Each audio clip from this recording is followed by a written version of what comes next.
Marcus Aurelius presents a reflection on human interaction, focusing on why clarity about one's own desires is crucial. He observes that people often hesitate to openly say what they want, sometimes due to fear of rejection or a sense of politeness. Yet he stresses that being overly accommodating, constantly deferring to others or saying whatever you like, breeds confusion, distances people from one another, and undermines genuine connection. In his experience as emperor, he found that clarity fosters trust far more effectively than vague politeness ever could. Whether leading the Roman Empire or forging personal bonds, he discovered the same pattern.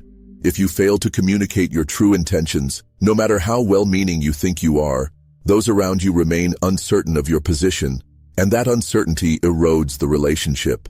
Clarity, Marcus Aurelius argues, lies in the simple phrase, "I want." Though it may appear plain, this statement has a surprisingly profound impact. By saying "I want," you remove guesswork and send a signal of sincerity and resolve. For instance, rather than inviting someone by saying, "If you don't mind, perhaps we could spend some time together," it is better to state, "I want to see you. How about sharing a meal?" This directness both reveals your intentions and allows the other person room to respond freely. True confidence, in his view, is neither forceful nor timid, but balanced between resolute self-expression and respect for the other's autonomy. The strength of this approach is that it does not attempt to coerce anyone. It simply lays bare your own will. He notes that during his reign, he frequently encountered people who believed endless deference was a virtue. One advisor proudly claimed that he always let others decide everything. However, Marcus Aurelius saw that while such a stance can look courteous at first, it often leaves people frustrated and uncertain in the long run. If you never reveal your own wishes, your counterpart may begin to feel as if they are forging a connection with a blank slate and can never fully understand who you really are. Worse, a person who perpetually hides their desires ultimately feels stifled, losing sight of themselves, weighed down by unvoiced thoughts and regrets. Thus, what seems like polite accommodation can, ironically, sow the seeds of distance and dissatisfaction. This dynamic applies especially to relationships with the opposite sex, but also extends to friendships, family ties, and professional bonds.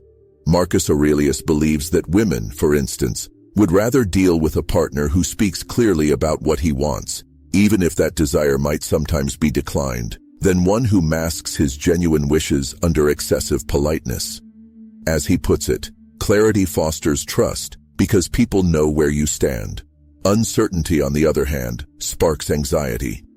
He emphasizes that the phrase, "I want," should never be used as a tool of manipulation or a display of arrogance. It is meant to convey openness. There is a vast difference between proclaiming, "I want this, so you must comply," and saying, "I want to spend time with you. What do you think?" The former is despotic, whereas the latter invites genuine dialogue. Marcus Aurelius further notes that many suffer from the mistaken fear that saying, "I want," is selfish.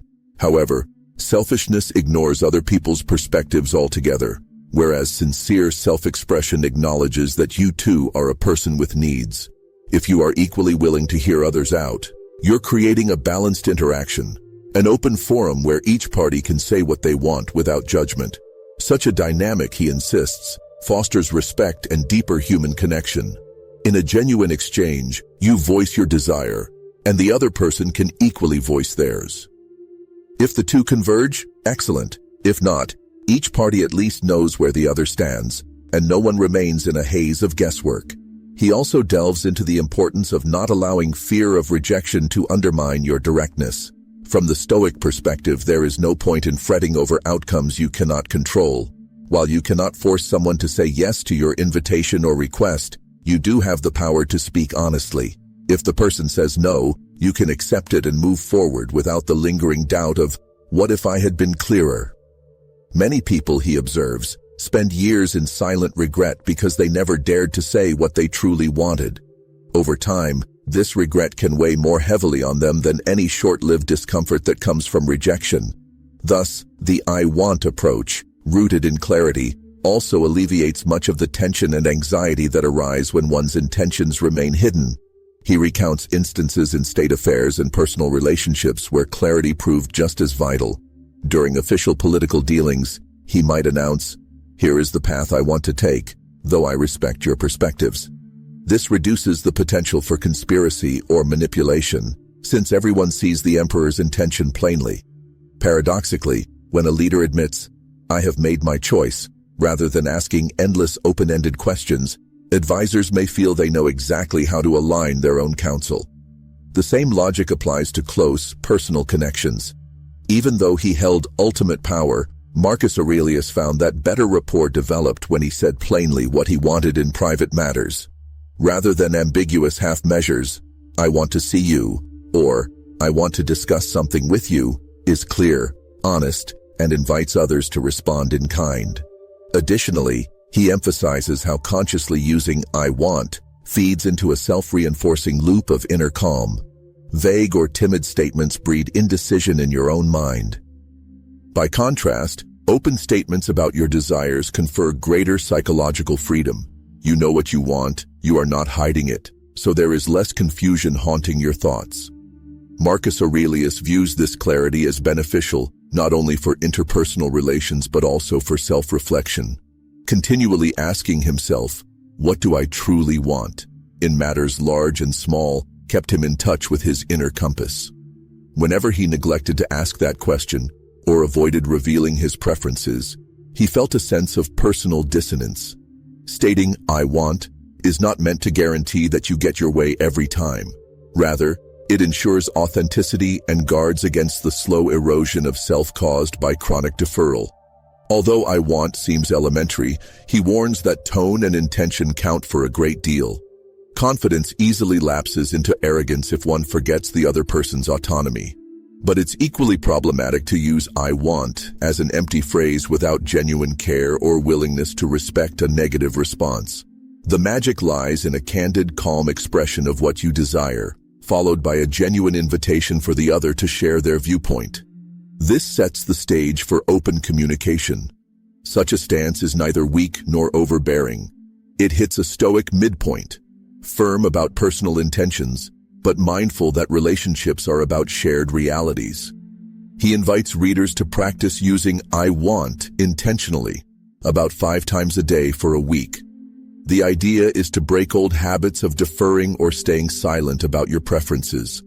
Whether it's a simple statement of how you'd like to spend your evening or a bigger matter like volunteering for a project, being candid about what you want strengthens both your sense of self and the trust others place in you. Through repetition, you begin to internalize the notion that stating your intentions clearly is not offensive, but rather constructive. Over time, people respond to you differently. They see you as open, confident, and genuine, instead of a vague presence in the background. You also learn to accept others' responses more gracefully, yes or no, because the conversation proceeds on a foundation of honesty. Ultimately, Marcus Aurelius views human life as a continued search for clarity and connection. Societies change, languages shift, yet the core human longing to be understood and to share meaningful bonds remains. In his eyes, the biggest barrier to these bonds is the fog of unvoiced desires, which causes uncertainty and frustration. By simply saying "I want," you clear that fog, respecting both yourself and the other person. The answer you receive may vary, but the open clarity of the exchange itself brings a form of inner peace. And that peace, he explains, is the real prize, worth more than the territorial expansions or external triumphs that once defined imperial Rome.